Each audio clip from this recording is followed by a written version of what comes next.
저는 예수 믿어 구원받았습니다. 저는 예수 믿어 하나님 자녀 되었습니다. 저는 예수 믿어 천국 백성 되었습니다. 하나님이 주신 오늘 최선을 다해 살겠습니다. 말씀을 아멘으로 순종하겠습니다. 아멘. 그런 삶이 되길 간절히 부탁을 드립니다. 우리가 눈빛이라는 단어가 있는데요. 눈빛이라는 것은 마음의 작용으로 나타나는 눈에 나타나는 기색, 그것을 이제 눈빛이다 그렇게 이야기합니다. 그러니까 마음에 따라서 빛이 달라집니다. 그런 이야기죠. 좋은 사람, 보고 싶었던 사람을 만나면 눈빛이 그냥 밝아지잖아요. 초롱초롱해지고 밝아요. 그런데 보기 싫은 사람, 만나기 싫은 사람을 만나게 되면 사람들이 눈빛이 흐려지고 그냥 다른 곳으로 그냥 눈길을 돌려버리잖아요. 예수 해피하려고 합니다. 이처럼 사람들은 눈빛으로서 많은 것을 표현하고 살아요. 연인들이 나누는 눈빛은 사랑의 눈빛이에요. 이 눈빛이 작용을 하게 되면 세상에 배는 게 없어요. 그런가 하면 질투의 눈빛이 있습니다. 얼마나 매서운 눈빛인지 몰라요. 그 여자가 하늘 꿈이면 온유의 그 스퍼리가 내린다 그런 것처럼 이 눈빛으로 질투를 보내면 그냥 한여름에도 얼음이 올 정도로 싸늘합니다. 사람들은 또한 눈빛으로 슬픔과 기쁨을 표현하기도 하고, 또한 우리가 인사를 할 때 눈빛으로, 눈으로 그렇게 인사를 할 때가 있다는 것이죠. 사람을 보려면 그 사람의 눈을 보면 된다, 그런 이야기가 있습니다. 그래서 직장 들어갈 때 면접관들이 그 면접원들을 볼 때 그 사람의 눈빛을 본다 그러잖아요. 왜냐하면 그 눈빛에 그의 장래, 미래, 그리고 사람 됨됨이, 그리고 그 사람의 모든 것이 다 들어있기 때문에, 비전이 들어있기 때문에 면접을 할 때 눈빛을 먼저 본다, 그렇게 이야기합니다. 오늘 예수님은 두 사람에게 눈빛을 주셨어요. 먼저 예수님의 눈빛이 가룟 유다를 향했습니다. 아마 가룟 유다는 예수님과 눈빛을 마주칠 때 예수님과 눈을 마주치려고 하진 않았어요. 굉장히 깜깜했어요. 최후의 만찬 자리에서 예수님이 가룟 유다와 눈빛이 마주쳤거든요. 그때 아마 눈빛으로 예수님이 이렇게 말씀하신 것 같아요. 가룟 유다야, 너가 나를 지금 팔려고 하고 있지. 내가 다 알고 있어. 가룟 유다야, 지금이라도 늦지 않았으니까 너가 회개해야 돼. 너의 행동을 돌이켜야 돼. 그래야 너에게 살 길이 열리고 너가 회개해야만 하나님의 사람으로 바로 설 수가 있어. 그렇지 않으면 너는 절망이야. 제발 어리석은 길로 들어서지 마라. 그런데 예수님의 이 간절한 애절한 눈빛을 가룟 유다는 애써 외면하면서 최후의 만찬 자리를 박차고 나가버렸어요. 예수님 곁에 있어야 할 그가 예수님과 함께하는 자리를 박차고 나가버렸다, 그런 이야기. 여러분, 시편 1편에 보면 복 있는 사람은 그렇게 이야기하면서 악인들의 꾀를 쫓지 아니하며 죄인들의 길에 서지 아니하고 오만한 자의 자리에 앉지 아니하는 것이다, 그렇게 말씀을 하고 계시잖아요. 그러면서 6절 말씀에 무릇 의인의 길은 여호와께서 인정하시지만 악인의 길은 망할 것이다, 주님 말씀하셨어요. 시편 기자는 우리가 있어야 할 자리가 어느 곳인가, 그리고 우리가 품어야 할 생각은 어떤 생각인가, 우리가 걸어야 할 길은 어떤 길인가에 대해서 자세히 말씀해 주고 있어요.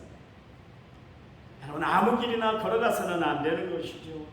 아무 자리라고 해서 다 앉아서는 안 되는 것이고, 어리석은 생각을 하고 우리는 살아가서는 안 돼요. 가룟 유다는 예수님을 버림으로 말미암아 결국 그는 망하는 길로 걸어가고 말았습니다. 그가 있어야 할 은혜 자리를 박차고 비극의 자리로 내려갔어요.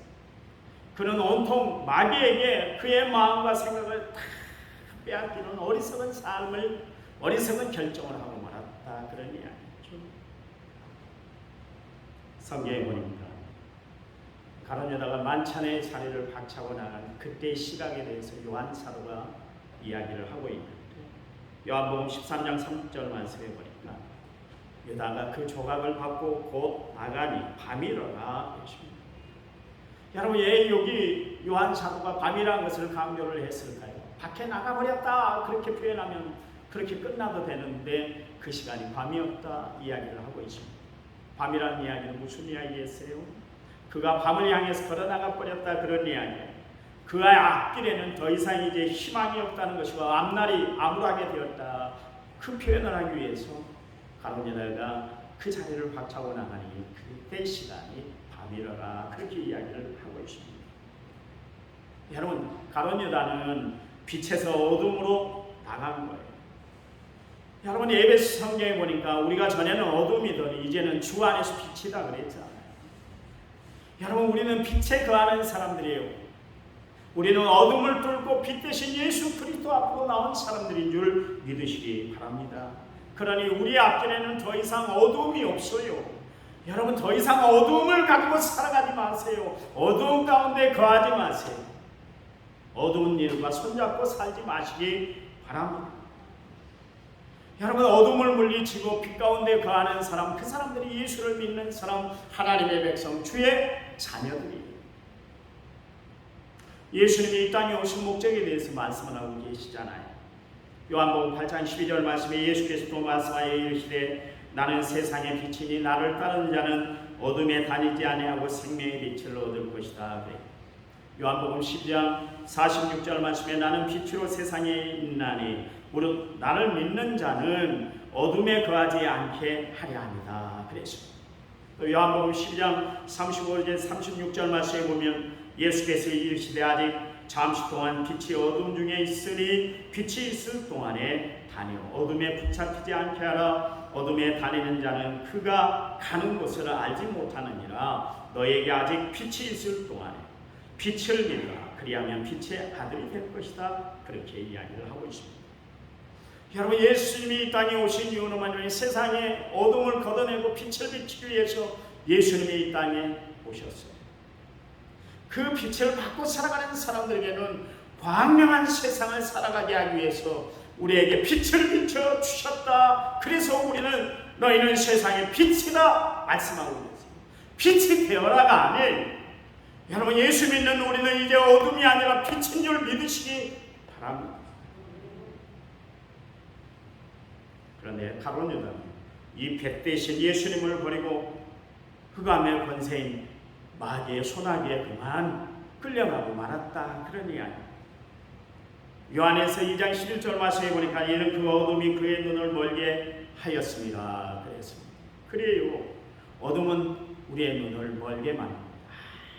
이것도 보이질 못하게 만들어요. 그래서 눈 뜨고 있지만 실상은 눈을 감고 사는 것이나 마찬가지가 되는 거예요. 눈뜬 소경이 되는 거예요. 눈뜬 소경.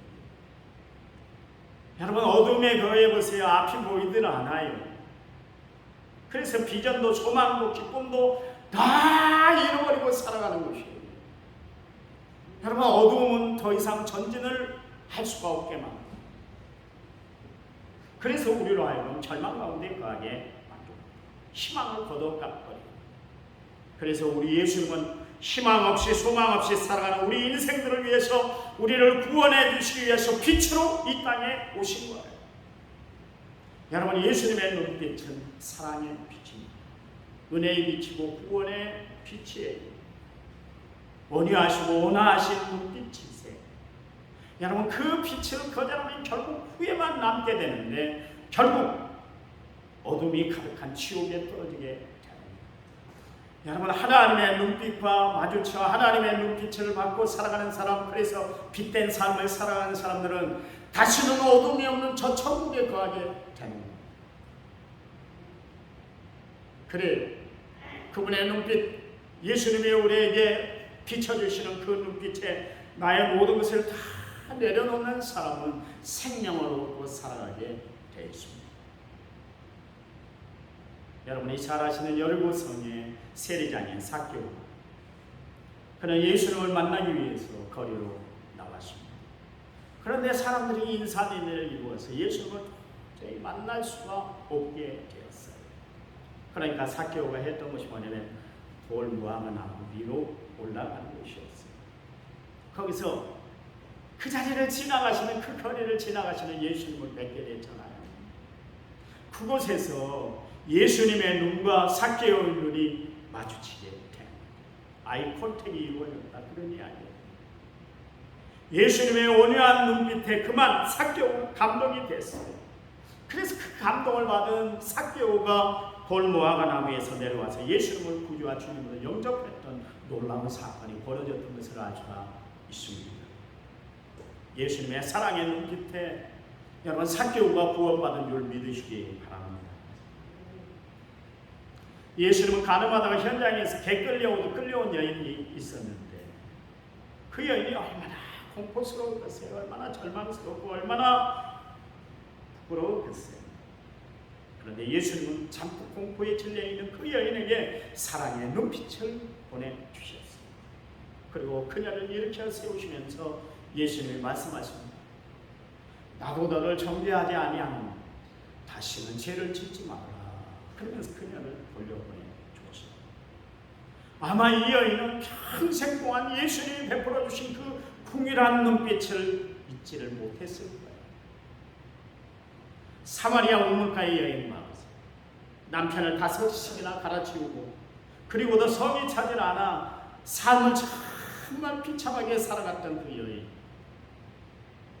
지금도 6번째 남자하고 살고 있는데 그 남편하고 남자하고 살면서도 만족을 누리지 못했던 사람은 바로 이 여인이었습니다. 그래서 예수님이 내 남편을 데려오라 그랬더니 이 여자가 뭐라 그랬어요? 남편이 없다고 했어요. 그 지금 6번째 남자도 만족을 못 느낀다, 그런 이야기. 이 여인은 일평생 살아가면서 만족이라는 단어를 누리지 못하고 살았던 그 여인이었습니다. 그래서 그녀의 삶은 항상 불만족이고 불평이고 불안한 삶을 살았던 그런 여인이었어요. 그러니 누구를 만나도 반항적인 태도를 취했습니다. 여러분, 예수님이 말씀하실 때 한동안은 모든 사람들을 다 끝냈어요. 예수를 영접하게 만들고 천국 백성 되게 만들었는데 이 여인은 계속해서 예수님에게 말꼬리를 물었습니다. 꼬박꼬박 대꾸를 했어요. 그것은 무슨 이야기예요? 자기의 속심령이 지금 너무나 불만스럽다, 그런 이야기. 저는 가끔가다 성도들이 하는 이야기를 귀담아 듣습니다. 귀담아 듣다 보면 여러분의 마음 속심령이 그대로 표현되는 것을 알 수가 있어요. 여러분 생활이 어떨까? 여러분이 어떻게 살아가고 있는가? 여러분이 어떤 모습으로 지금 생활하고 있는가? 어느 정도 저에게 기속으로 들려올 때가 있어요. 그러니까 말은 잘해요. 말은 잘하고 있어요. 근데 이 여인은 그랬어요. 뭐 산전수전을 다 겪었던 여인 아닙니까? 그런데 이 여인은 예수님 보내주신 그 구원의 눈빛을 받아들임으로 말미암아 하나님의 자녀가 됐어요. 그래서 마을에 들어가서 예수를 증거하는 복음의 증인이 되었던 것을 알 수가 있습니다. 아마 이 여인은 예수님 보내주셨던 그 눈빛, 구원의 눈빛, 사랑의 눈빛을 일평생 잊지를 못하고 그렇게 살았습니다. 바울, 자신을 구원해 주신 예수 그리스도와의 눈빛이 마주쳤었습니다. 다메섹 도상에서 부활하신 주님을 만나게 됐는데 그의 눈이 멀 정도로 예수님이 바울에게 강력한 눈빛을 비춰주셨어요. 그 이야기는 무슨 이야기가 있어요? 이제 후로는 바울아, 너는 세상의 모든 것을 바라보고 살아가는 것이 아니라 오직 나만 바라보고 살아야 돼. 그런 역사로 예수님이 강렬한 눈빛을 바울에게 비춰주었던 것을 알 수가 있습니다. 그 이후에 바울이 뭐라고 고백합니까? 자신은 오직 십자가만 바라보겠다. 나는 예수 그리스도만 알기로 작정했다. 그렇게 결심했던 것을 알 수가 있습니다. 히브리서 10장 2절 말씀에 믿음의 주여 또 온전하게 하신 예수님을 바라보자. 그는 그 앞에 있는 기쁨을 위하여 십자가를 참으사 부끄러움을 개치 아니하시더니 하나님 보좌 우편에 앉으셨다 그랬습니다. 여러분 아시나요? 누구나 예수님과 눈을 마주친 사람은 구원을 얻게 되는 줄 믿으시기 바랍니다. 사랑의 사람이 되는 줄 믿으시기 바랍니다. 은혜의 사람이 되는 줄 믿으시기 바랍니다. 여러분이 아직도 믿음이 없고 사랑이 없고 정말 구원을 아직 확신하지 못하고 살아가고 있다면 여러분 예수님을 만나야 돼요. 구원자 되신 예수님을 분명히 만나야 될 줄 믿으시기 바랍니다. 요한사도는 아주 성질이 불같은 사람이에요. 그래서 예수님이 그에게 별명을 하나 붙여줬는데 야 너는 보아너게의 아들이야. 그래서 우리의 아들이야. 천국 번개 얼마나 성질이 급했으면 우리 전라도 말로 성질이 얼마나 지랄 같았으면 예수님은 그렇게 이야기를 했습니다. 그런데요 예수님을 만나 예수님 안에 변화되고 성령 안에서 변화된 사도 요한이 어떤 사람으로 변화가 되십니까? 사랑의 사람으로 변화가 된 줄 믿으시기 바랍니다. 그가 전한 메시지는 다 사랑의 메시지야. 그래서 요한일서 4장 8절 말씀에 하나님은 사랑이시다. 그리고 그가 우리를 권면하고 있는데 뭐라고 그랬냐면 우리 서로 사랑하며 살아가시기 바랍니다. 그래서 여러분 이처럼 예수님의 눈빛에 마주치는 사람들은 어떤 사람들이든 다 변화가 되고 구원을 받았어요. 그런데 오늘 가룟 유다는 예수님과 눈빛이 마주쳤음에도 불구하고 예수 눈빛을 회피하고 말았다 그런 이야기입니다. 결국 어떻게 됐어요? 자살하고 말았어요. 예수님의 사랑의 눈빛에 마주쳐서 예수님의 사랑을 받아들였어야 그가 구원받고 하나님의 백성으로 회개하여 주의 사랑으로 다시 한번 쓰임받을 수 있었을 텐데 그는 끝내 마귀 사탄과 눈빛을 마주치고 말았습니다. 그것 때문에 결국 그는 목매달아 죽었는데 가지가 분질러져서 결국 논아래로 추락을 해서 거기서 창자가 다 터져서 죽습니다. 그래서 그 밭을 아켈다마다 그렇게 이야기하고 있지 않습니까? 여러분 예수님과 아이 콘택을 이루어야 되는데 예수님의 눈빛을 거절하다가 가룟 유다는 결국 비참한 결론을 맞고 말았다 그런 이야기.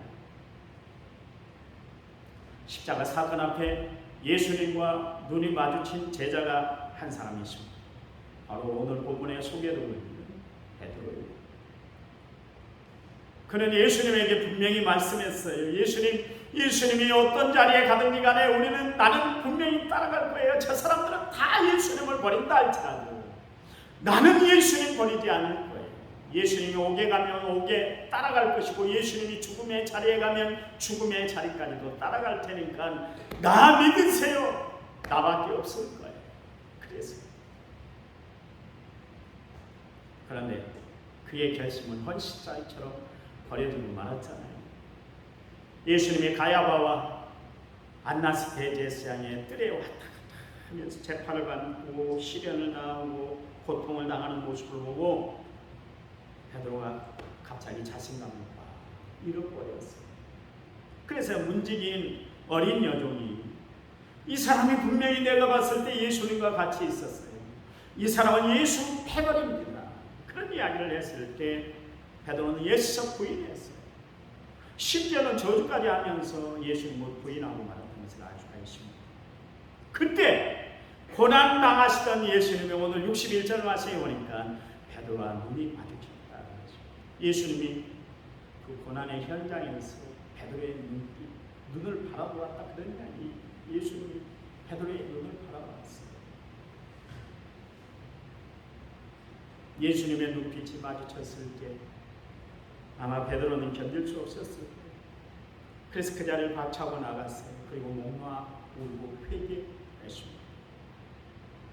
똑같이 박차고 나갔어요. 그 자리를 박차고 나갔는데 한 사람은 마귀의 자리에 갔고 한 사람은 예수님 만나는 회개의 자리로 갔다. 그런 이야기. 그때 베드로가 예수님의 말씀이 생각이 나서 통곡했다. 오늘 보면 누가복음 22장 61절에서 62절 말씀을 제가 다시 한번 읽습니다. 주께서 돌이켜 베드로를 보시니 베드로가 주의 말씀 곧 오늘 닭 물기 전에 내가 3번 나를 부인하리라 하심이 생각나서 밖에 나가서 심히 통곡하니라. 여기 베드로와 예수님의 눈이 마주치자 그때서야 주의 말씀이 생각이 났다, 그런 이야기. 베드로는 예수님의 눈빛을 회피하지 않았어요. 오히려 예수님의 눈빛이 마주치자 곧바로 나가서 회개했다는 사실이에요. 예수님의 눈빛을 통해서 그는 다시 거듭나는 그런 역사를 체험하게 됐어요. 여러분, 오늘도 주님이 여러분에게 눈빛을 마주칠까요? 여러분, 눈빛을 회피하지 마세요. 그래서 예수님의 눈빛에 바로 아이콘택 하심으로 말이야 여러분의 삶이 베드로처럼 회개하고 베드로처럼 주를 위해 결단하고 베드로처럼 하나님의 일에 위대하게 쓰임받는 믿음의 성도들이 다 되시기를 간절히 부탁을 드립니다. 하나님의 은혜, 하나님의 축복, 하나님의 사랑, 주의 공일하신 역사에 오늘 하나님을 믿고 의지하는 여러분 삶 가운데 온전히 함께 될 줄 믿습니다. 하나님 감사해요. 이 험난한 세상, 어려운 세상, 힘든 세상 가운데서도 저희들이 눈빛을 잃어버리지 아니하고 주님과 눈을 마주치고 나누라 살아가게 하시니 감사합니다. 하나님이 우리에게 보내주시는 눈빛은 사랑의 눈빛, 구원의 눈빛, 은혜의 눈빛인 줄 믿습니다. 마귀가 가져다주는 어둠의 눈빛에 우리들 가지 않게 하시고 오직 성령이 이끄시는 하나님의 광명한 눈빛과 날마다 마주치고 살아가는, 눈을 뜨고 살아가는 죄인들로 축복해 주시옵소서. 한 주간 살아갈 때 하나님의 말씀으로 승리하는 죄인들에게 축복해 주시옵소서. 이제는 길이요 진리요 생명 되신 우리 주 예수 그리스도의 은혜와 하나님 아버지의 지극하신 사랑과 성령님 위로교통은혜 충만한 역사가 오늘 말씀을 받은 모든 성도들 위해 이제부터 영원토록 함께 하시고 간절히 축원하옵나이다. 아멘.